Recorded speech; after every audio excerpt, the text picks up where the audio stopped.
Ratu sedang lewat di depan sumur.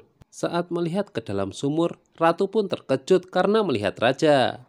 Dengan nafas terengah-engah, raja pun meminta tolong kepada Ratu dan Ratu pun menolong raja. Singkat cerita, di kamar raja masih dalam keadaan trauma sehingga terkadang raja melihat wajah Ratu berubah menjadi wajah Huajin. Alhasil, tiba-tiba raja menarik Ratu ke pelukannya, lalu mengatakan agar mereka membiarkan tetap seperti ini. Di sisi lain, Huajin bermimpi dia akan menjadi ratu. Namun saat melihat bayangan dirinya ke danau, bayangannya berubah menjadi Kim Soyoung. Seketika itu Huajin terbangun. Setelah itu Huajin bergegas mengambil sebuah buku rahasia klan Kim. Dalam hati, Huajin berkata jika ia akan membantu raja menghancurkan ratu. Diperlihatkan Huajin yang lebih dulu mengambil buku tersebut di dalam sumur ketika berkunjung ke rumah ratu. Ratu tidak bisa keluar dari pelukan raja. Hingga akhirnya raja dan ratu tidur bersama.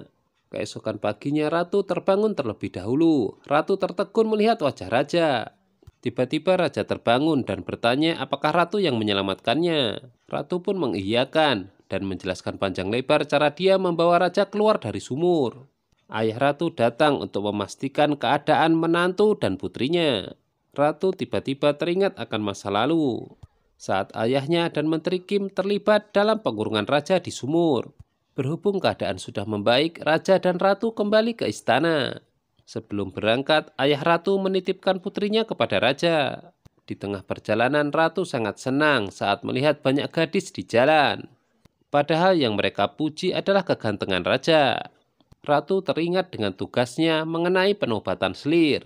Ia begitu bersemangat karena takut lupa lagi. Raja berdiskusi dengan teman-temannya jika ia tidak bisa menemukan buku rahasia. Pangeran Yeonpyeong khawatir apabila buku tersebut telah jatuh ke tangan Menteri Kim. Ratu dengan semangat menemui Ibu Suri Agung karena ia menduga Ibu Suri Agung memanggilnya untuk segera melaksanakan pemilihan selir. Akan tetapi Ibu Suri Agung sangat senang melihat Ratu karena sudah kangen dengan masakannya. Di dapur kerajaan, Ratu hanya bisa menghela nafas kecewa sebab sebenarnya bukan ini yang ia harapkan. Huajin diberitahu Dayang jika raja telah kembali, ia pun sangat senang. Ratu terpikir untuk membuat gukbap. Hanya saja masalahnya makanan ini untuk kalangan bawah. Ia kemudian berpikir untuk membuatnya menjadi masakan istimewa. Koki kerajaan ingin menulis apa yang dilakukan oleh ratu. Hanya saja ratu membuatnya dengan sangat cepat. Ternyata Ibu Suri kesal saat melihat masakan ratu. Menurutnya bagaimana bisa ratu menyamakan masakan petani dengan kerajaan. Namun karena sudah terlalu lapar, akhirnya Ibu Suri memilih memakannya. Ternyata Ibu Suri pun terkesima dengan rasanya. Koki kerajaan ingin mencurahkan kekesalannya kepada ratu dengan pergi ke kebun bambu. Di sana ia bertemu dengan Dayang Choi yang ternyata juga kesal dengan ratu. Mereka kemudian saling berbincang-bincang namun terjadi kesalahpahaman. Koki kerajaan mendekati Dayang Choi dan Dayang Choi menganggap ia ingin menciumnya. Hiburan Dayang Choi kini tinggal teleskop yang dibelinya. Namun ia kaget, gambar di dalamnya sudah berubah menjadi koki kerajaan.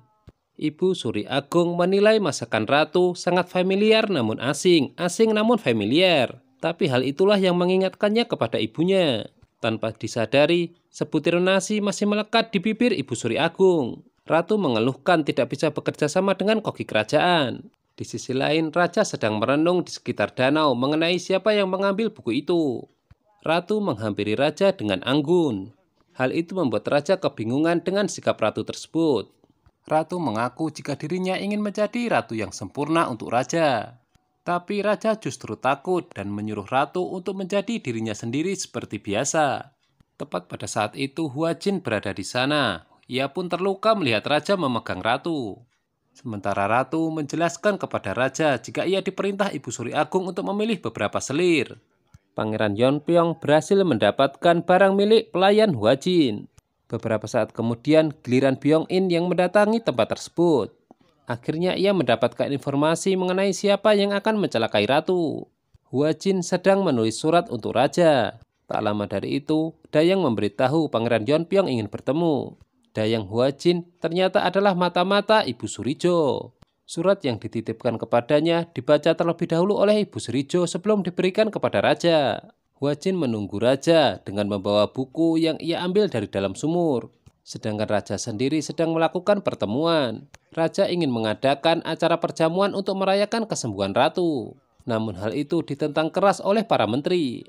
Klan Kim menolak dengan alasan kasus pembunuhan ratu belum selesai diselidiki. Sedangkan klan Jo mendukung keputusan raja. Di dapur, koki kerajaan bekerja dengan sangat keras. Itu membuat ratu merasa kasihan. Sebelumnya Ibu Suri Agung mengatakan jika ratu tidak cocok dengan koki kerajaan maka ia bisa memenggal kepalanya. Ratu mengira jika koki kerajaan berjuang dengan sangat keras karena ia ingin menghidupi keluarganya yang banyak. Tapi ternyata koki kerajaan mengaku dia jomblo. Ratu diam-diam menugaskan tabib kerajaan untuk mencarikan selir. Raja pergi ke perpustakaan istana untuk mencari buku tentang acara perjamuan. Tanpa raja sadari, Kasim misterius yang menggunakan topeng sedang bersembunyi di sana. Ibu Surijo datang untuk mengajak raja berbicara. Dia langsung berakting sedih, melihat Yang Mulia seakan mengingatkannya kepada raja. Ibu Surijo meminta maaf saat itu tidak bisa membantu melawan klan Kim. Ia pun kemudian bertanya apakah ia bisa menebus kesalahan itu. Raja dengan tenang berkata agar Ibu Surijo tidak usah khawatir, raja juga tidak menginginkannya. Raja teringat jika mendapat surat dari Huajin. Tidak bertemu di tempat janjian, raja kemudian menemui Huajin di ruangan. Ia pun meminta maaf datang terlambat karena sedang berbicara dengan Ibu Surijo. Huajin kecewa, raja menutupi pembicaraan dengan Ibu Surijo. Ia pun bertanya apakah raja menyukai ratu. Di sisi lain, ratu telah berjanji kepada koki kerajaan untuk mengajarkan resep masakan. Dayang Choi merasa iba dengan koki kerajaan karena dia ternyata masih jomblo dan keluarganya telah mati. Ratu keceplosan, ia merasa menyesal menyelamatkan koki kerajaan dari kematian. Bukan hanya masakan, ratu juga membuatkan Ibu Suri Agung masker kecantikan. Tiba-tiba Byong-in menemui ratu karena ada yang ingin ia tanyakan. Byong-in mengatakan jika yang ingin mencelakai ratu semua berhubungan dengan raja. Mendengar itu ratu kaget. Sebab selama ini hanya dirinya dan raja yang tahu.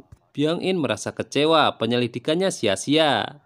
Ia menyimpulkan jika ratu memang benar-benar mencintai raja. Mendengar kata cinta membuat ratu gugup. Ia kemudian pergi untuk melihat para calon selir. Namun bukan para wanita yang ia lihat, melainkan hanya CV-nya saja.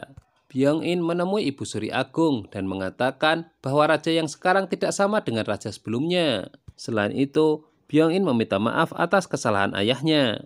Ayah ratu kaget, buku yang ia simpan di dalam sumur ternyata telah hilang. Ia kemudian segera menemui Menteri Kim. Tepat pada saat itu Byong-in pulang. Namun ia berpura-pura beristirahat padahal mendengarkan percakapan mereka dari kejauhan. Menteri Kim menyuruh ayah ratu untuk tidak usah panik. Seorang pelayan diam-diam memasukkan mayat ke dalam sumur.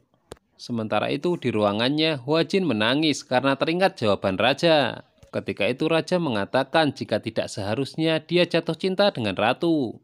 Huajin benar-benar terluka, namun tiba-tiba Pangeran Yeonbyeong datang. Ia membawa barang milik pelayan Huajin yang dijual di pasar. Di luar salah seorang pelayan ingin mengambil air, namun ia justru menemukan mayat di dalam sumur. Dan mayat tersebut adalah pelayan pribadi selir Huajin yang dulu diculik. Huajin ingin memastikan apakah benar itu pelayannya. Setelah benar, ia hanya bisa menangis. Sebelumnya Ibu Surijo berdiskusi dengan seseorang untuk mencari mayat yang mirip. Huajin melepaskan rasa amarah dan kesedihannya dengan memanah sampai tangannya pun terluka. Di sisi lain, Ibu Suri Agung tergesa-gesa menemui raja. Dia mengingatkan jika raja telah melalui banyak hal. Untuk itu Ibu Suri Agung mendesak raja untuk segera bertindak. Malam harinya raja bermimpi buruk, dia sedang dikendalikan seperti boneka dan semua menteri menertawakannya. Setelah raja terbangun, ia tidak bisa tidur kembali. Untuk itu raja memilih untuk mengisi waktunya dengan menulis. Dan yang ia tulis adalah sikap dan bahasa aneh ratu. Lalu memberinya judul Kamus Ratu. Berkebalikan dengan mimpi raja, ratu sedang bermimpi indah. Dia bermimpi sedang mandi bersama dengan beberapa selir. Namun mimpi itu berubah menjadi buruk karena tiba-tiba raja juga muncul di sana. Nah, gimana? Semakin menarik aja kan ceritanya? Jangan lupa tonton kelanjutan dari serial drama ini hanya di Mail Channel ya. Terima kasih.